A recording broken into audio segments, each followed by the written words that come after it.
Food and Beverage Magazine Live, bringing food and beverage to life.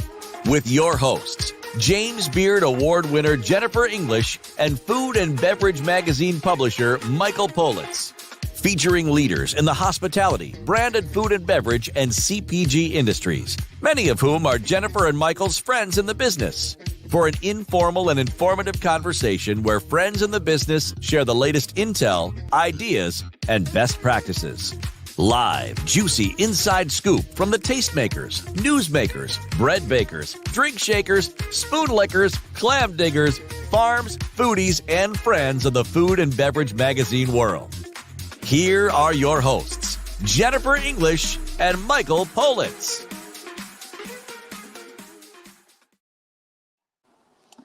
Oh my God, where's my Jennifer? I have my hat on. I moved my offices. Everything's all over the place. Who knew when we started this that we would be in season 2 of Food and Beverage Magazine Live? Oh my God, I knew about it. Well, we didn't know. I knew. We thought we'd do a few shows. We would help a few people. We'd get some books sold. We'd introduce some people. We'd inspire some adaptations in this post-pandemic world. And then we're here in season 2 with statements like these. Refute this statement at your peril. More chocolate is better? Now, when is that not true? Wait, do that again. Put that up again. Let me see the statement. Hold on. Let me see. All natural Belgian chocolate, no chemicals or preservatives, no artificial anything. More chocolate is better. So you're talking honestly about Bart and Judy's, right? Yeah, but I want to tell you something. When that's true, it's true. When is it untrue? When the chocolate But let me tell you, forget about that. I need to throw it out the window meme, I think. I need something that says throw it out the window, right? Okay.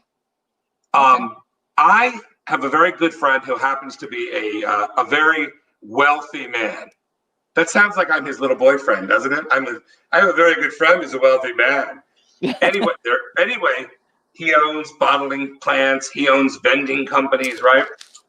So one of the things was I came across this unbelievable cookie, and I was like, Ryan, I found the greatest cookie. I said, Ryan, I found the greatest cookie you could ever taste. I got it to him, and Jennifer, I swear, it was the greatest cookie ever, right? He said to me, I don't like your cookie. And I said, Ryan, let's buy the company and let's put them in all your millions of vending machines and make millions of dollars and run off together to an island, right? He said, Michael, that cookie's not good. Meanwhile, I know a good cookie because you know why, Jennifer? Because I wrote the book, right? You think I would know the cookie, right? I know a good cookie. Well, Michael, look at us. We are the embodiment of I know a good cookie. Listen, I don't know what you're saying. But he says to me, I use this guy. I love, he's got the ultimate best cookie I've ever had in my life. That's Bart true. and Judy's. It's the greatest thing in the world. I said, whatever, BS. I never got a sample. No one ever sent me anything. Finally, I come across Tracy at Bart and Judy's, right? She must be making big bucks over there to get a hold of me. For Bart, must be, if not, he better write her a big check. Because now look what we've got, right? So we've got Bart on today, right? And I know you've got some cookies there. They sent me a box so long ago. In 7 minutes, my kids scrumped down every single one of those cookies. They were gone. Can I tell you how hard it was to not eat all the cookies they sent so that I'd have cookies for this interview now? Right. Exactly. And you would think they would have really good Wi-Fi because I think Bart's frozen now again. I don't know what's going on, but we're going to pull him in. So we'll get to him. I want to talk a little bit about cookies. How in the pandemic, cookies are making a comeback. We are rediscovering the essentials. People are baking. They're obviously at home more. Cookies as comfort, it's a thing. We can turn to people like Dory Greenspan, one of the James Beard Award-winning leaders in the food and wine world. She's been into cookies for a while. We can dial back to Famous Amos on Venice Boulevard. We can go back to, listen, Michael, you're from Is that Baltimore. Where he was? Was he on Venice Boulevard? Yeah, listen. So I don't want to listen. Maybe somebody else does. Do you know in Baltimore, there is a company that did the companion to the Faneuil Hall Marketplace in Boston? I don't even know what a Faneuil Hall is. So there's a marketplace in Boston that was one of the first international destination food courts in a historic building. And one of the initial companies was the Boston Chipyard. And when you go in to New England, you better bring your cookie game, because the Toll House cookies have their roots in the New England traditions, right? Yeah, all right. That's a great listen, when Bart comes on finally today, right, what I want you to do is find out what he did all of his life. I mean, I've got a picture of him. Here, look. Here, Bart and Judy. Look at these two, huh? Yeah. So obviously he started the company when he was a little bit older. But I want you to find out everything. Listen, I don't want him to hear us talking about this. He's coming back on now. Okay. Find out everything. Dig deep on this guy. Find out what fraternity he was in. I want you to go deep. I want to learn. I want people that have aspiration to be successful and as successful as Bart. I want people to know how to do it, right? Yep. Because that's what we do. Jennifer, that's what we do. We're a guide to success. Bart, we're going to bring you on right now. Can I bring him on, Jen? Absolutely. Do you mind if I bring him on? Absolutely. We deliver actionable. That's the thing. Look at that. Look at this. Look at this. Look at this. That's the guy in the box. You all thought it was Larry David. Can you hear me? That's not Larry. That's not Larry David. That's Bart. That's the guy on the box. That's not Larry David with Judy. That's Bart. And here he is live. Hey, Bart. Hi, can you hear me? We can. Yeah, we hear you. Can you see me? We see you. You're a beautiful person. Oh, look at his face. Bart, we see you. What's up? Thank you. Real butter. I don't have a place to plug it. Real butter, fresh eggs, directly. all natural, all good, nothing bad. And once in a while, you get a little love note from Bart and Judy. This is a cookie karma. And it says, this one says, replace your lives a masterpiece. You only get one canvas. From E.A. Bucchignari. Bart'sBakery.com is the website. Bart is the man. He is the cookie mensch of all time. And aren't we lucky and glad that he found his way into a giant vat of butter and eggs and Belgian chocolate, because we cannot refute the statement, more chocolate is better when the chocolate is better. When is that not true? When the chocolate sucks? That's not what happens here. Bart Greenhut, welcome. Can you hear me, Bart?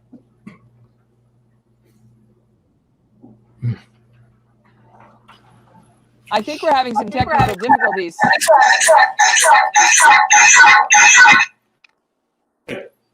Hey, Bart.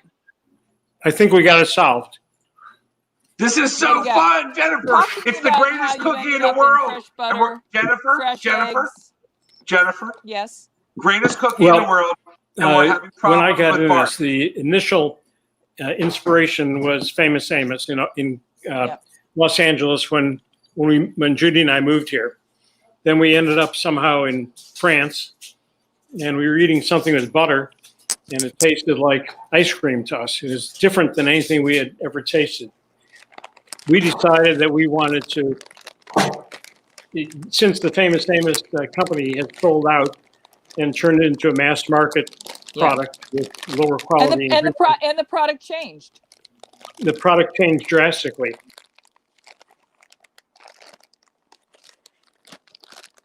So I'm going to open these up because these are really some of the most delicious. And by the way, Bart does us all a favor with portion control.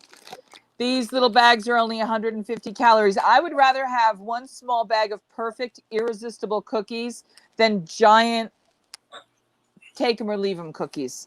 These are the best cookies I've had that didn't come out of my own kitchen. And even I would have a hard time capturing that little como se llama, that unique flavor that's a Bart and Judy's cookie. These are utterly delicious, and they are completely dunkable. And when I was a kid, dunking a chocolate chip cookie in a little warm tea with milk, there was nothing better. You allowed me to recreate and re-experience that in a very Proustian moment, Bart, and I have to thank you for that. Talk a little bit about what you dreamed of creating when you did these cookies. What's the point of these cookies? I mean, you were a successful guy. You'd made a lot of money. You'd had patents and successes. You'd done everything. This was a real passion project, and it's not over yet. What happened? This was actually a project of love.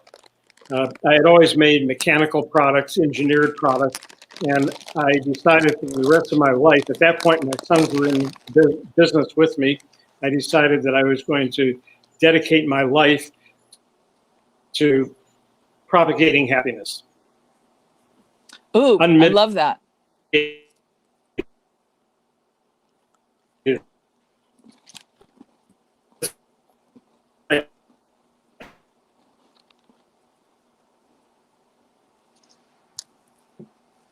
Michael, I think we're going to have to reschedule with Bart because we're having an awful lot of technical difficulty here.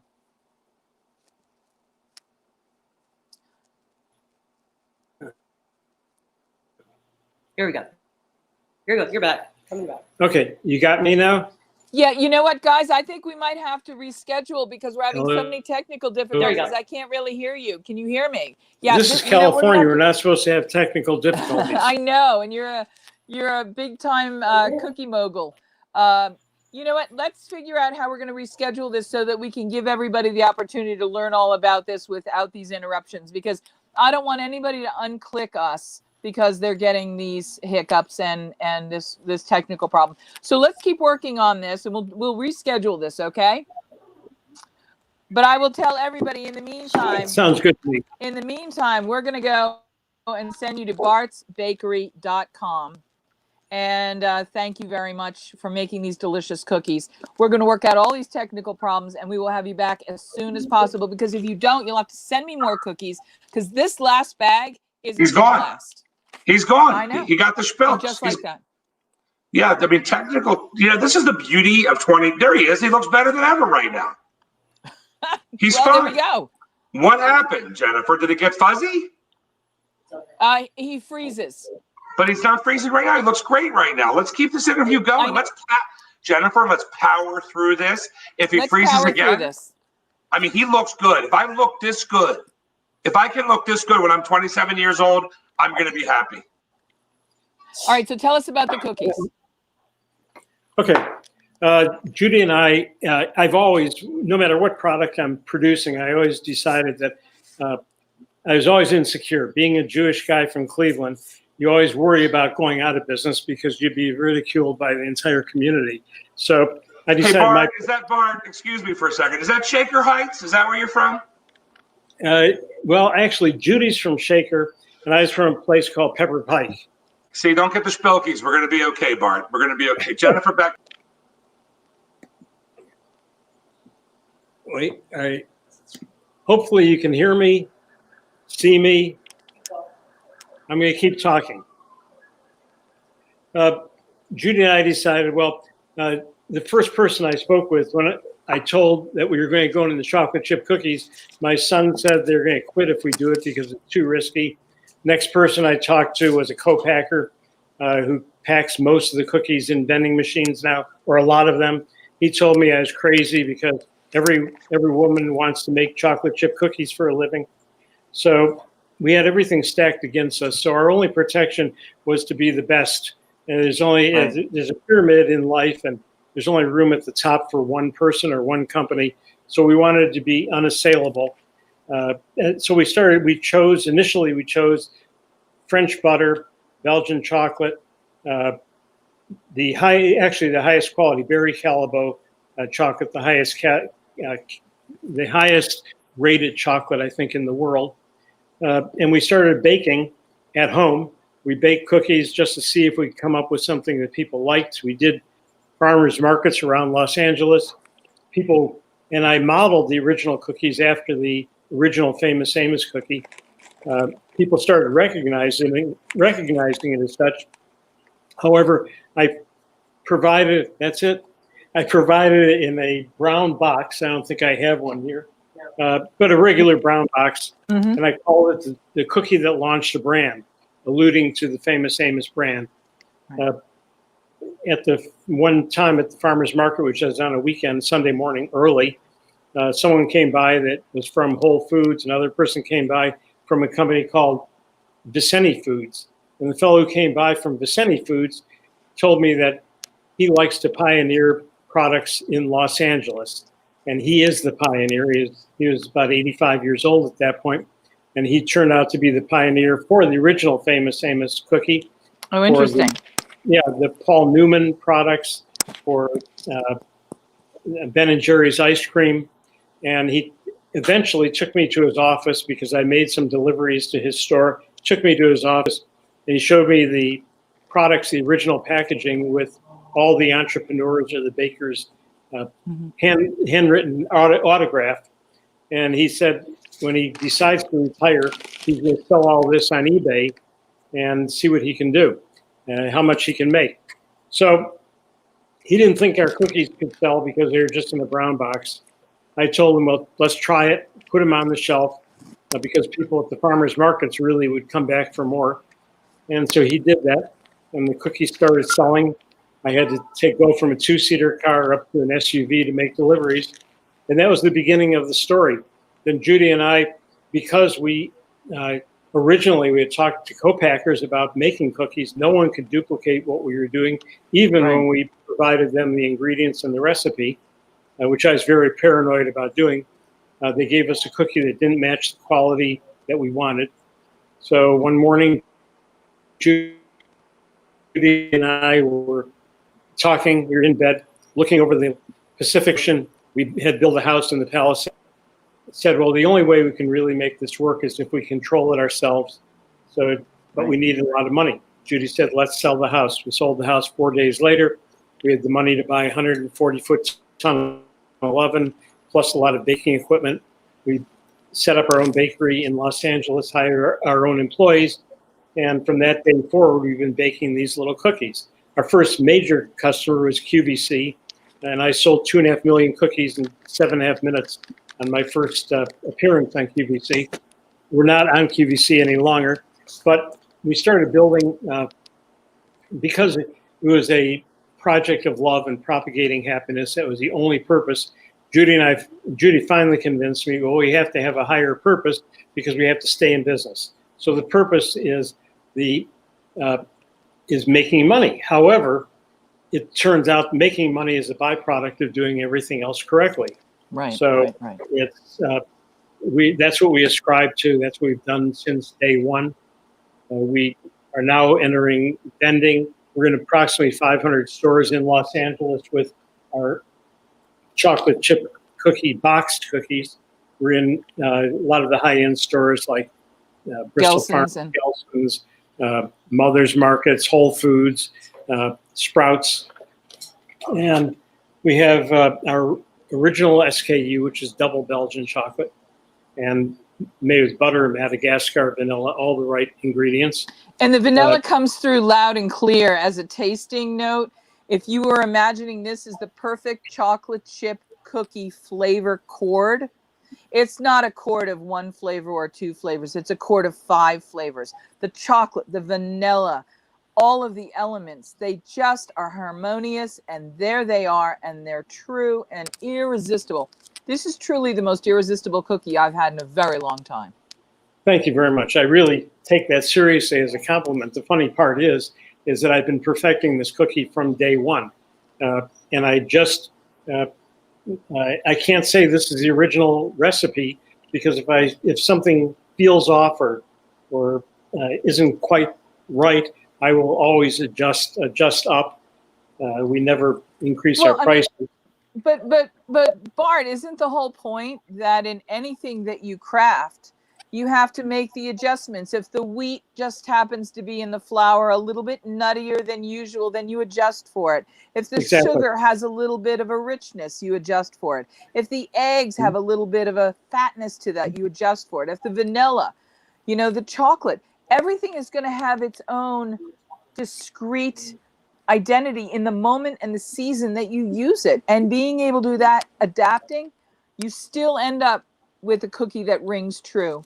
Talk about, because one of the things we really pride ourselves on is giving actionable advice to the literally millions of people in the food and beverage magazine world who are finding themselves displaced from work in their restaurants, bars, and hotels.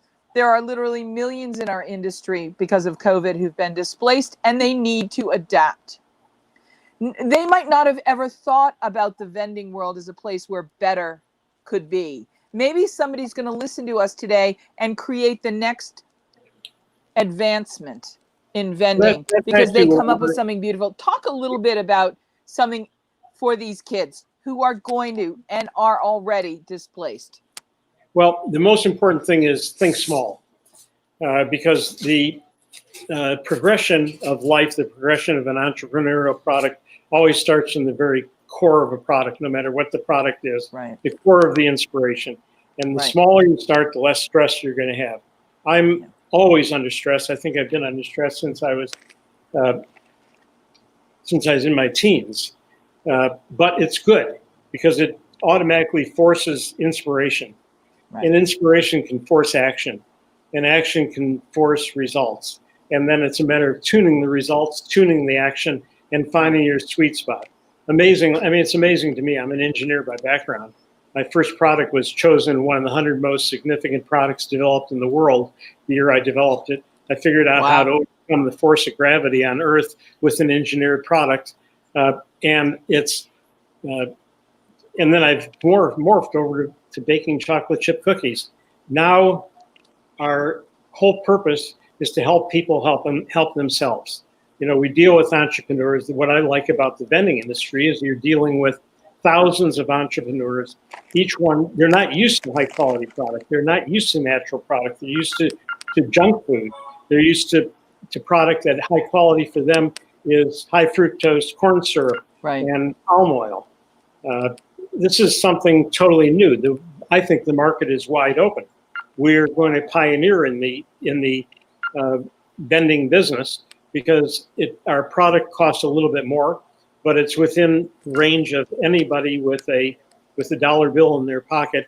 They can really afford our cookies. And more vending machines are going to automatic, where they take credit cards, and people are less conscious of the small change in their pocket.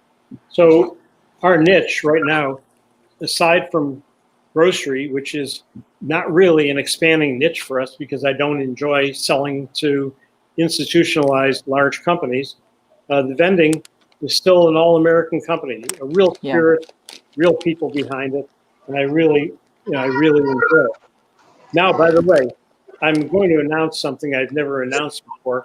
First of all, you had mentioned karma inside the bags of cookies. They're not just in select cookies. We put them in all of our cookies. And people send in the famous quotes or the advice that their grandmother gave them. And we print that advice, usually 200 or 300 different ones a month. And we ship out tens of thousands of these in the bags of the cookies. So what you're getting when you open the cookie karma is you're getting a communication that goes straight through the ether to your eyes, from somebody else's heart to your eyes, totally unpredictable. And actually on the back of that, there should be where you submit, or actually it's on the front, where you submit the cookie karma on our website. And I'd say we print probably 70% of the karma that we receive. And I've gotten emails from people who said that they received miraculously the karma, what they needed that particular day. And so it's funny like how that works. Funny how that works, Bart. It is. I mean, I'm amazed by it, but because I find so much of life is serendipitous that you can't predict, you can only sit back and relax and enjoy it when it happens.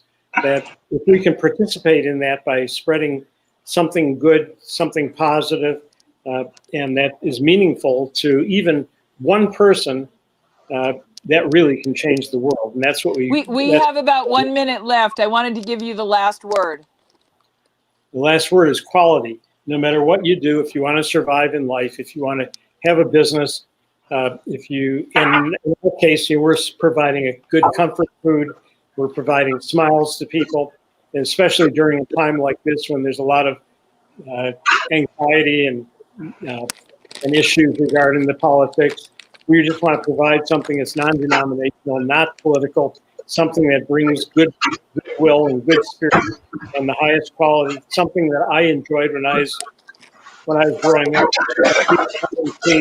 since the 1950s. Who is that? We have a cookie connoisseur joining us now. He's going to finish us today.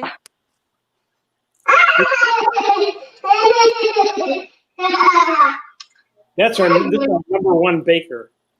He's our quality control expert. All right, Bart, thank you so much. We are looking forward to being a part of your big success. Thank you for having me. I appreciate it. And I Thanks, enjoy Bart. it. Thank you. Whether you are thinking about becoming a restaurateur or you are already in the business, Michael Politz has written a must-read, The Food and Beverage Magazine's Guide to Restaurant Success. Pick up your copy today at Barnes & Noble, Amazon, Books A Million, or wherever fine books are sold.